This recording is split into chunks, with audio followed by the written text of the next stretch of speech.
Resto Geek.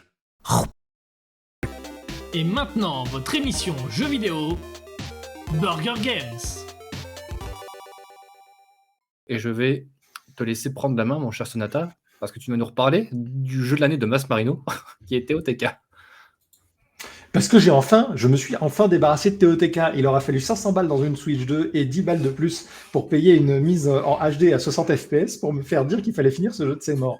Bon, sans déconner, TOTK, en vrai, je maintiens ce que j'ai dit sur TOTK la première fois avec le fait que ça reste quand même une mise à jour XXL, certes. Genre, c'est l'équivalent d'une mise à jour de comment ça s'appelle, d'un Elden Ring ou d'un truc comme ça, mais sur un jeu assez grandiose.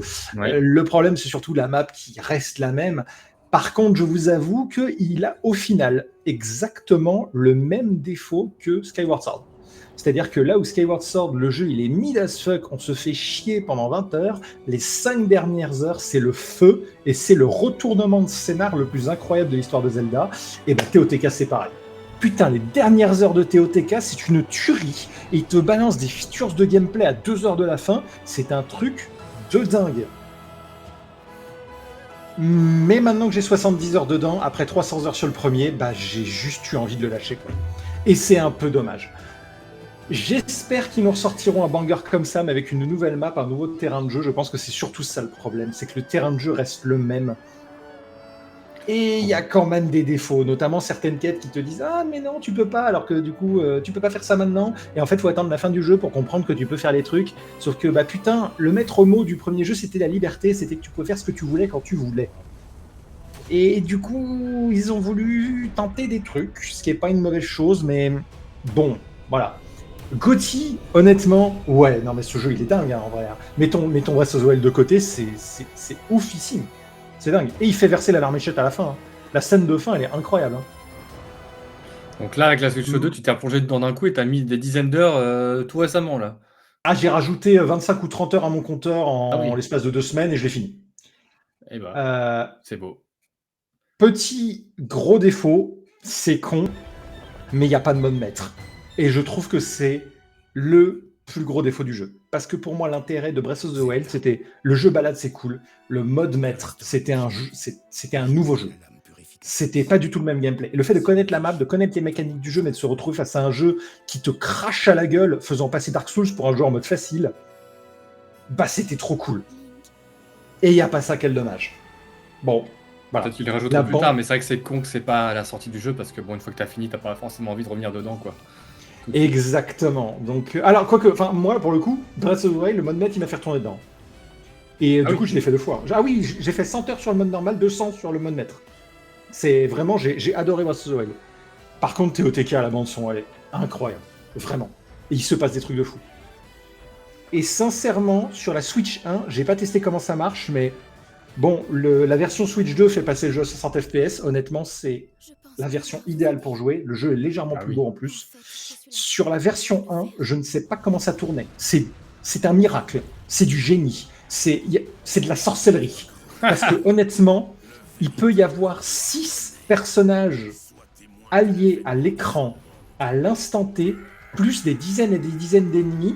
Même à 30 FPS, c'est incroyable de savoir que ça tourne sur une console portable. Et pareil pour le Switch 2. Voilà. Et me citez pas la tentative de faire une console portable Xbox, s'il vous plaît. Hop. Je recommandais quand même. Franchement, c'est 70 balles bien dépensées. 60 d'ailleurs, j'ai eu à 60. Mais du coup, petite question, la TOTK, les constructions, c'est nécessaire dans le jeu ou c'est un peu anecdotique? Tu peux vraiment aller au bout du Alors, jeu tu peux faire 100, faire 100, ça dépanne quand même. Et il y a des fois, notamment certains défis où c'est quasi obligatoire. Honnêtement, ça m'a fait penser à Nuts and Bolts de Banjo-Kazooie, qui est un jeu qui est détesté. Et moi, je l'avais adoré, ce jeu, qui a le même principe de construction.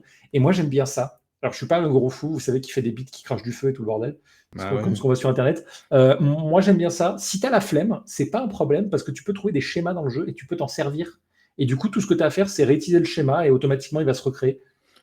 C'est ça qui me freine avec TOTK, j'ai pas vraiment envie de passer des plombs à essayer de construire des trucs. J'ai l'impression que ça va me freiner dans l'aventure et dans l'exploration, en fait. Non, honnêtement, ça en fait partie. Et pour certaines énigmes, vraiment, donc les trucs où ça prend du temps, tu passes pas plus de 2 minutes à construire un truc. Vraiment. D'accord. Voilà, c'est une grosse feature de gameplay, c'est pas le centre du jeu. Par contre, si tu as aimé le système de combat de Breath of the Wild, par exemple, et le côté vraiment exploration, là, à ce niveau-là, vraiment, ils ont rajouté des trucs. Hein. Les griocs, faut se les taper. Les boss secrets, faut se les taper. Il y a du gros level dans la difficulté. Hein. Et Tipo qui nous dit dans le chat, du coup, l'histoire est comme Breath of the Wild ou Skyward Sword. Beaucoup plus comme Skyward Sword. C'est-à-dire que du coup, là où Breath of the Wild, l'histoire était très diffuse, là, il y en a beaucoup plus de cinématiques. Les donjons, ils ont une vraie ligne scénaristique. Je trouve que les personnages secondaires sont beaucoup plus attachants, Sidon, bien sûr. Et du coup, la fin est beaucoup plus satisfaisante. Et Ganondorf est un antagoniste avec un charisme de fou. Je veux son amiibo. Voilà. Ganondorf avec un kimono et un katana, c'est ce qu'Internet avait besoin. Voilà. Je m'arrête là.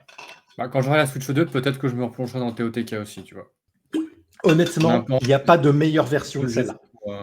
Un jeu que j'ai déjà pour l'instant. J'attendrai qu'il y ait un jeu peut-être qui m'intéresse avant de l'acheter, quoi. Pour le coup, honnêtement, il y a un monde où peut-être d'ici 1 ou 2 ans, si je me fais chier, je claque 10 balles pour me refaire 200 heures sur Breath of the Wild à 60 FPS. C'est pas improbable. Très bien, bah merci pour ton retour en tout cas là-dessus. Moi, ça me donne envie quand même de le tester quand j'aurai la Switch 2.